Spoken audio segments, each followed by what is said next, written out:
Yo, my peoples, welcome to Rants and Randomness. I'm Luvvie Ajayi, your side-eye sorceress, and this is my podcast where I talk about things I'm loving and I interview people. From time to time, I bring you a bonus episode where I do a deep dive into a particular topic. And on this episode, I want to talk about the importance of buying black. So this episode is really inspired by a turn of events where Gucci started selling a sweater that was black. It was a turtleneck sweater that was black, but if you pulled it over your face, it had red lips around where your lips, where your lips are, like a little cutout. And then Prada did a doll that had these big red lips and it was brown. Ultimately, these two products were commercial blackface. And a lot of folks were like, what do you mean? Well, blackface historically is when white people performed to each other to just ridicule blackness. They'd paint their faces black and use red exaggerated lips. And they created a character called Sambo. So blackface was historically created to denigrate black people. For major fashion brands to release products that look like blackface, that essentially create caricatures and then sell it. They try to profit off blackface in 2019 is maddening, okay? Maddening. It just feels like sensitivity went out the door, sense went out the door, and it's Black History Month. You would think any of this stuff wouldn't happen, especially now, but it's happening. On top of that was this really crazy photo shoot that came out actually last year, but people just kind of paid attention, where a model was dropped in the middle of an African village while wearing a white wedding dress and surrounded by kids and adults from the village in huts. And it's this weird juxtaposition of extreme wealth and poverty that is being made to look like it's supposed to be a beautiful scene, but really what it is it's exploitative of the people in that city, in that village, and it's exploitative of just the African image. So all of that and the hoopla around it and the backlash really brings us to the point where we have to start thinking of what are we doing besides being upset about it? What are we doing when we participate in these things? Like, what happens after the outrage dies down? What do we do with this anger? It had me thinking, it really had me thinking about how we participate in capitalism, right? The thing is, we opt in by default. We opt in by default because of the world that we live in. A lot of the clothes that we're wearing it's probably created by somebody who's not being compensated properly in a third world country. It's probably been created by people who are being exploited. The things we wear every day, the things that we buy every day, it's really hard in this world to live a really purely ethical life because we don't have the option. We're not even given the option to be nice capitalists. Inherently, capitalism itself is just made to create wealth for some, for a small amount, and then everybody else poor. So in thinking about this, and in the instances where a brand that we've helped validate its coolness, like Gucci and Prada and Montclair, that they can disappoint us, they can exploit us, and it's still hard to break away from them. Like, I know people are still going to be buying Gucci. I know black folks still going to buy Gucci. I know we still going to wear Prada.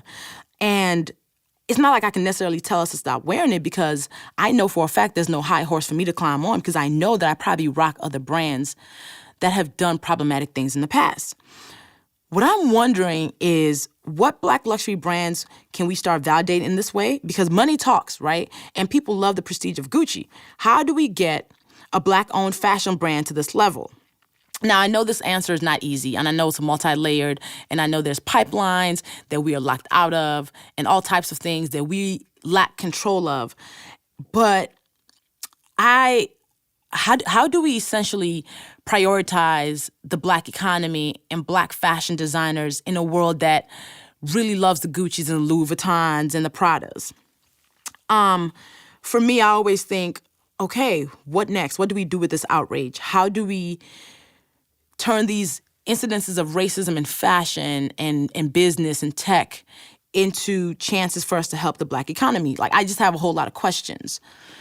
But one thing that I try to do, and I've tried to do for a long time, is to wear and consume as much Black content as possible. So what I mean is, if I can, I will wear a Black designer when I'm going to an event. I will do my best to, be able to tag them, because I'm like, you know what? I'm just small in this giant pot of influencers and invisible people and celebrities. But if I can do my part by making sure that I'm supporting a Black brand, maybe somebody else will actively try to support them too.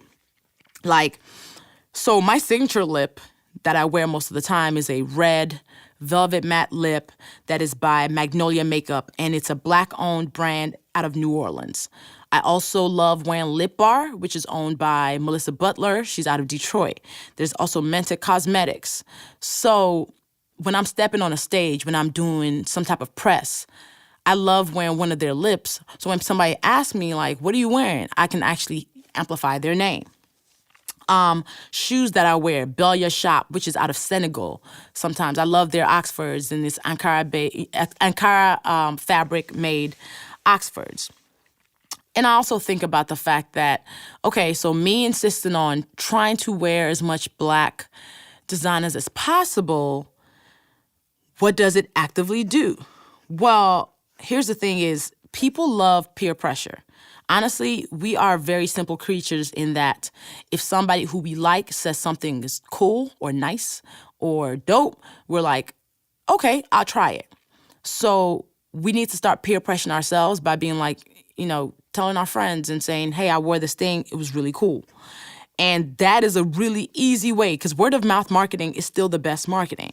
It is still the best marketing, and that's one of the things that we can do ourselves. Seeking out Black businesses, it might take you some more time, as in, let's say you want to wear a Black designer's suit. Before, you probably didn't have access to figuring out who it was, but now we have social media. Social media makes it all easier. The other day, I actually did a series of stories where I was like, Mike, funny enough, Killer Mike did in his Netflix show, Trigger Warning, the first episode. He spent 3 days insisting on just spending in the Black economy. And when he talked about how hard it was to do, it let me realize, yes, just wearing Black designers' clothes is not going to be the only fix to this issue. But I think once we start doing this more intentional, what it does is it makes it that much easier for Black designers and Black business people to succeed. It makes it better and more possible for it to actually grow.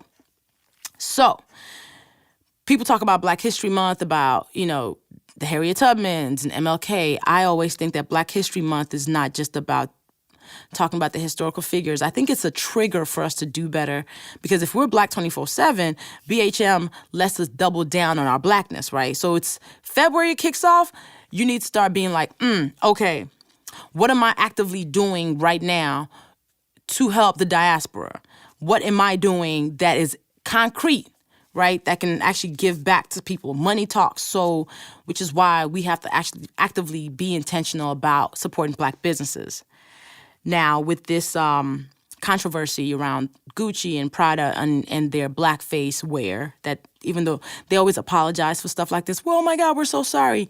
One, I always wonder, like, who was in the room who was like, yo, this is terrible, who didn't speak up because they weren't empowered to speak up? Who was in the room? Through these channels, not one person was like, yo, you guys, this is not going to go well. Anyway, so everyone's like, well, boycott Gucci, boycott Prada. I struggle with the use of the calls for boycott, because I feel like when you ask somebody to boycott, you're telling them, stop this thing that you do all the time. And instantly it gets people into a mode of defensiveness where they're like, you want me to stop doing this thing that I love? It is a mental blockage that becomes hard, right? I think it's more about us asking people to divest. What divest means is when you spend more money elsewhere, you'll spend less money in the places that don't help us. So divest your money into black businesses. I'm not going to call for you to boycott Gucci, which, again, you can. But divest your money into black businesses, which means go spend your money with the black luxury brands like Laquan Smith, Fen Noel, Pyre Moss. Because when you do that, you will have less money to buy Gucci. So it's not me telling you stop buying Gucci. It's me saying buy more Pyre Moss. And if you do that, you'll just naturally spend less with Gucci. So I think we should actually consider asking more people to divest. If you're spending more money with the Pantora bridals, the 828 collections, Lanre da Silva Ajayi, you will spend less money with Louis Vuitton. You'll spend less money with there's so many luxury brands. What's funny is I'm not a huge luxury brand consumer. One, because I'm cheap, but two, because it's mostly because I'm cheap. And also, I honestly realize that it's not like the quality is not really what I'm paying for. After a certain point, after you spend $500 on a bag, the difference between a $500 bag and a $3,000 bag sometimes is nominal. Really, a lot of times you're paying for just the label. I mean, then there's a Birkin bag, which is $15,000. That one, sure. That they basically skinned a cow and just dried it up and put it in the bag, and it's like super soft leather. But still, I'm cheap, so I'm not a huge consumer of luxury. However, I respect the people who love luxury brands. You got the money, spend it. Go buy your $3,000 bag. But if you can buy this $3,000 bag with somebody who, like B. Marie style, as opposed to YSL, I think that gives back, and I think that goes further because according to Killer Mike's piece, he was saying that money stays in the black community for 6 hours, where in other communities like Asian communities, it stays sometimes like 25 days. So when we understand how much we define cool, we really understand our power. And we have so much power. They say the black spending power is $1.1 trillion a year. If we made the attempt to use some of those dollars, more of those dollars in black businesses, we could really move the needle. And because black people determine what is cool and we set trends, us validating black designers can actually swiftly change the game for the black economy. We do that by being intentional about seeking out and wearing black designers where we'll be seen, to the store, to work, to church, on red carpets, on stages, at events. We buy black, we wear black. I mean, companies like Tracy Reese, Shen Burkett, Christian Lauren, Katula, Ofure, Hideo Bespoke. I mean, there's so many. We just sometimes have to look for them, right? We have to look for them. A lot of times they don't have the capacity to have the big marketing campaign that lets you know who they are.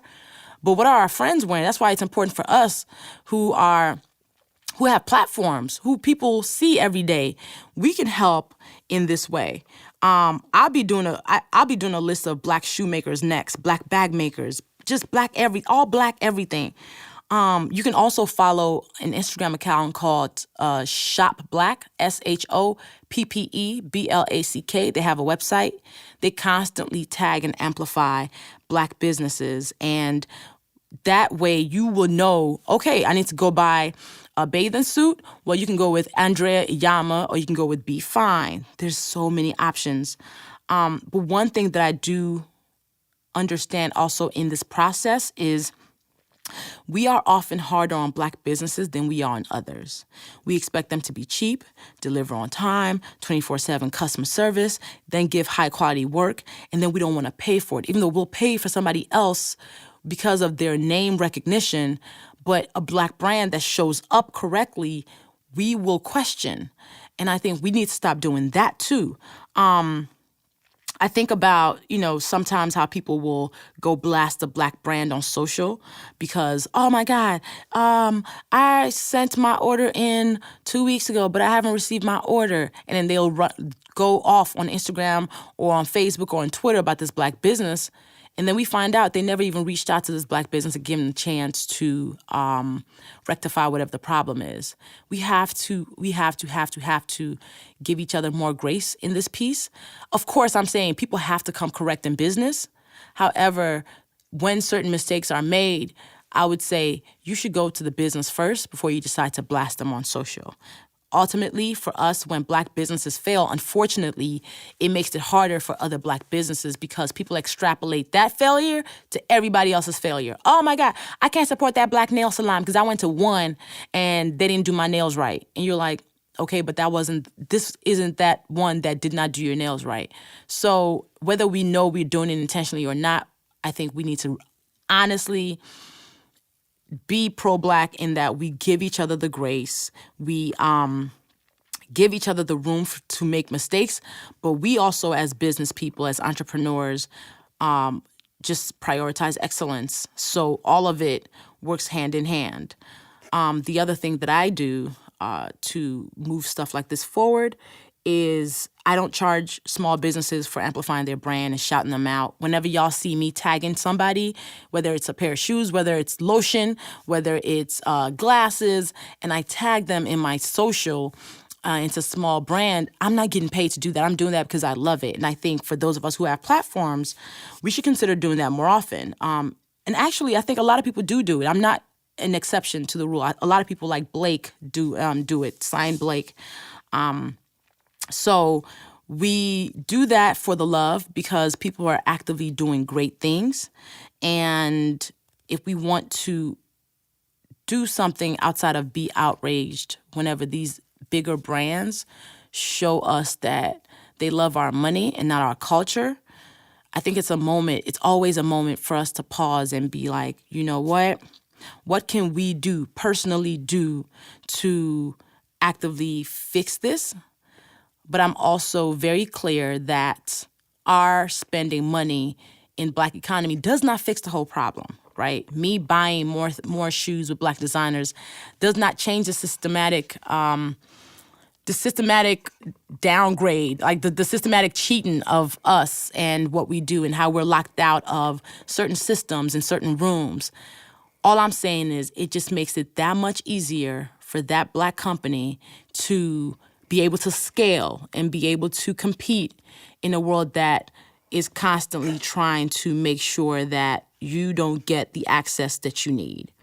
So, yeah, man, I will be sending out a Buy Black list every time I send out a newsletter. I call my newsletter the Love Letter. I just naturally love to create a list of things I'm loving and buying and wearing. So what I'm up to, what I'm thinking about is in there, but I also want to show some love to some Black brands that I can vouch for, some Black candle makers like Lit Brooklyn and Frere Branchot and Southern Elegance, Black shoemakers like Tori Sudan and Belia Shop, Black bag makers like Kua Designs and Delassie LLC. So yeah, y'all, I really want us to commit to not just Black History Month doing this, but in general. I want us to commit to amplifying Black brands, to capacity building and helping Black business owners grow, and to give grace to Black businesses when they make mistakes that are not just egregious and terrible. And I want us to continue to validate each other's work because if we don't do it, nobody else will. We don't have to always look to these mainstream brands for the clothes that we need, for even our laundry detergent doesn't have to be from Target anymore. There's a brand in Chicago called the True Brand, and they do laundry.